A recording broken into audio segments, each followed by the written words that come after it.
Ubundi ubusanzwe ntabwo abantu tubona ibintu kimwe cyangwa se ntabwo amaso yacu abona ibintu kimwe. It's like impamvu mvuga ibi nyine nari ndimo nitambukira kumwe abo basigaye bavuga muri za mvugo z'ubu bati ibyabereye ku mihanda cyangwa se iby'imihanda itangaza, iby'imihanda igaragaza nyine ntabwo ubundi icyo ubonesha amaso yawe ntabwo ari cyo nzabonesha amaso yanjye, nubwo twabona ibintu bimwe ariko uko tubifata cyangwa se uko tuba tubibonye ntabwo ari kimwe, kandi nanone ntabwo it's not my mistake cyangwa se wowe ngo waba amakosa yawe. So impamvu mvuga ibi ndaje nyibabwire, buriya ufite uko mfata ibintu, nawe ufite uko ufata ibintu, n'undi wese afite uko afata ibintu cyangwa se uko abibona. Niyo mpamvu mba numva njyewe ku giti cyanjye atari ngombwa kujajinga ibintu ngo byagenze mu buryo bumwe cyangwa ubundi, ahubwo mba mbona ari wowe uri kwijajinga wowe ubwawe n'umutima wawe. So impamvu mvuga ibi, nari ndimo nihitira kuri ya mihanda yacu, mbona agakomenti k'umuntu wateye komenti nyine yateye komenti kuri videwo cyangwa se ku mashusho agaragaza ubukwe bwa Katia, umuvandimwe wa Miss Naomi. Yari yavuze ko it's like ntabwo ngo ubukwe bwa Katia bwagenze neza nyine nk'ubw'umuvandimwe we Miss Naomi. So nibajije ni ikibazo kiri hehe? Nyine byose byari byiza of course, ari ubukwe bwa Miss Naomi ari ubukwe bwa Katia bwose bwagenze neza, n'ibyabereyemo nyine byari byiza, abari babirimo bari beza basaga neza, ariko nugurwa n'amakomenti nyine nagiye mbona mu bantu batandukanye. Niyo mpamvu navuze ni ntabwo kubona ibintu ariko mbibona, kandi nta nubwo uko tubibona twembi ariko mugenzi wacu abibona. Wenda ufite icyatumye uvuga ko bitagenze neza cyangwa se bitabaye byiza kurusha iby'umuvandimwe we, ariko nanone ntabwo abantu tubereyeho gukora ibintu bisa cyangwa se ibintu bimwe. Urumva, niyo mpamvu ikintu kitwica, niba mbonye mugenzi wanjye akoze iki kintu ndavuga ni reka nanjye mwigane, nintagikora cyangwa nabona ubushobozi bungana nubwo afite kugira nkore ikintu gisa nk'icyo yakoze, ntabwo nzagikora. So wumva ko nyine wakora ibintu bimeze nk'iby'ijana ku ijana, ubundi se ni gute uzakora ikintu ngo wumve ko kirasa n'icya mugenzi wawe ijana ku ijana? Ntabwo bikunda, ntabwo bishoboka. Ufite uburyo ki ibintu byawe biragendamo cyangwa se birakorwamo, and then na mugenzi wawe afite uburyo ki yakoramo ibintu bye bikagenda mu buryo bumwe cyangwa ubundi. Rero ibi nabivugiye cyangwa se ndi kubivugira iki? Niba ubonye ikintu kibaye ntukumve ko nyine ikindi kizaba runaka cy'undi muntu runaka kizasa nk'icy'ijana ku ijana. Rero wavuze ko ubukwe bwa Katia butagenze nk'ubwa cyangwa se butambaye kimwe nk'ubw'umuvandimwe we Miss Naomi, ntabwo nzi wenda icyo yaragambiriye, ariko njye numva ko ibintu byose nyine byakabaye bifatwa nk'aho bingana, kandi niyo byaba bitangana byose nyine gipfa kuba byagenze neza nta kibazo cyabayemo. Sinzi nyine, I don't know why they are comparing those two different weddings, ariko buri wese agira uburyo nyine atwaramo ibintu, buri wese agira uburyo akoramo. Ntabwo nje kublaminga wabivuze, ariko nanone navugaga ni se byari ngombwa, was it necessary? Sinzi. Ubundi busanzwe igikorwa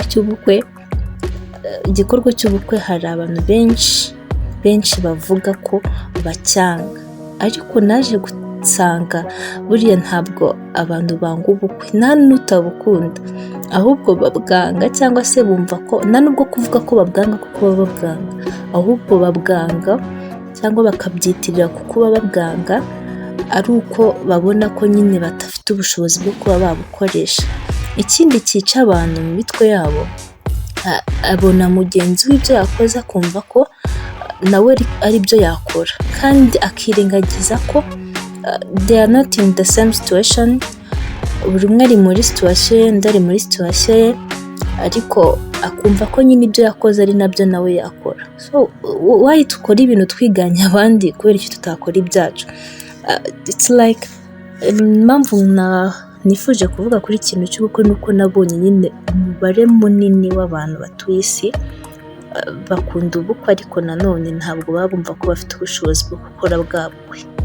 Kubera iki? aba ari kwifata akavuga ati ninjya gukora ubukwe ndaza comparinga n'ibyo mugenzi wanjye yakoze, ese bira yakoresheje cyangwa se ibyo yakoze mu bukwe bwe ndabishobora? Ntabwo ufite ubushobozi bwo gukora nk'ibyo yakoze. Ukirengagiza ko nawe ushobora gukora ibyawe mu buryo bwawe kandi nabyo bikagenda neza, still nabwo biba byitwa ubukwe. So ntabwo rero numva ko hari impamvu yagatumye abantu twumva ko twagendera ku bandi. Better be you, be who you are. Reka kuba uw'abantu, reka kuba nk'uko abandi bantu bari, cyangwa se reka gushaka kuba nka mugenzi wawe. Ba wowe wa nyawe, ba wowe ubwawe, ukora ibyawe, kandi hari abari bukore appreciation cyangwa se abari bubishime bakabya appreciating uko biri mu cyimbo wowe uri gutekereza ko baraza kubikomparinga n'ibyo bagenzi bawe. Ntabwo numva ko umuntu comparinga ikintu ushaka gukora akagikomparinga n'icyo mugenzi we yakoze, ntabwo mba numva ari byiza. So icyiza rero nakoresheje iyo comment nabonye, kuba comparinze ubukwe bw'abavandimwe, ngira ngo ariko ngira inama cyangwa se nkore cya kiganiro njya nkora mu gice twahariye utuntu n'utundi, ndi kugira inama abantu nyine bari kutwumva cyangwa se badukurikira bafite imitima nk'iyo cyangwa bafite ibitekerezo nk'ibyo byo kumva ko nyine yaba nka mugenzi we aho kugira ngo abe we ubwe. So inama nabagira rero, jya uba wowe, ntukashaka kuba nk'uko mugenzi wawe ameze cyangwa se ngo ushaka kuba nk'uko abantu babyifuza. Jya uba wowe wa nyawe, ureke kuba uw'abandi bashaka kuba we. Ntabwo nizimba mu magambo, yemwe benshi bari banibajije impamvu nzanye ibintu nk'ibi cyangwa se gushaka kuvuga kuri ibyo by'ubukwe, ariko njye ntabwo ari byo nibanzeho. Icyo nibanzeho cyane nyine ni ukugira ngo ngire inama abantu bafite ibitekerezo nk'ibyo ngibyo. So ubukwe bwari bwiza, kandi n'ubundi bw'abandi mwese namwe buba ari bwiza. Nawe uteganya kubukoresha ntukumve ko n'ubitagenda nk'ibyo mugenzi wawe cyangwa se ngo bimere nk'uko ibyo mugenzi wawe byari bimeze ngo bitaraba byiza. No, ntabwo ari byo. Ibyo urakora, ibyo ukoresha byose ni byiza mu buryo bwabyo. Ntabwo ari byiza kubera ko bisa nk'iby'abandi. Yari inama nabagiraga, abwirwa benshi akumva beneyo. Ubwo niba hari icyo wumvishe cyangwa se hari icyo utoyemo wagitoye, niba nta nacyo kandi nta kibazo nabwo, kuko ntabwo buri byo tuvuga hano byose bifasha buri umwe wese, ahubwo bigufasha bitewe niba ari cyo kigero cyangwa se aricyo cyiciro urimo cyangwa se ari wowe ubwirwa. Yego, reka nshimire rero buri umwe wese wabanye natwe muri iki gice twahariye utuntu n'utundi. Mbibutse ko turi kuri Media Empire. Niba wifuza ko tugusobanurira izina, watwandikira muri comment tukazarisobanura, ariko nibutse abantu bajya batwandikira batabanje kureba ko ayo mazina twayakozeho. Mujye mubanza mubigenzure please.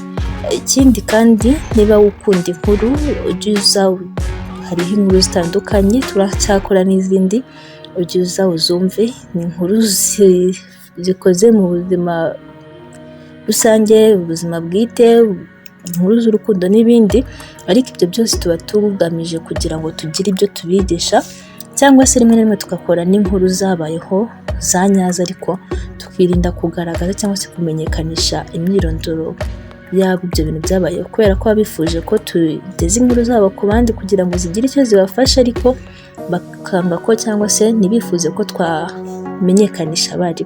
Ni ibintu byinshi rero tunyuza kuri Media Empire.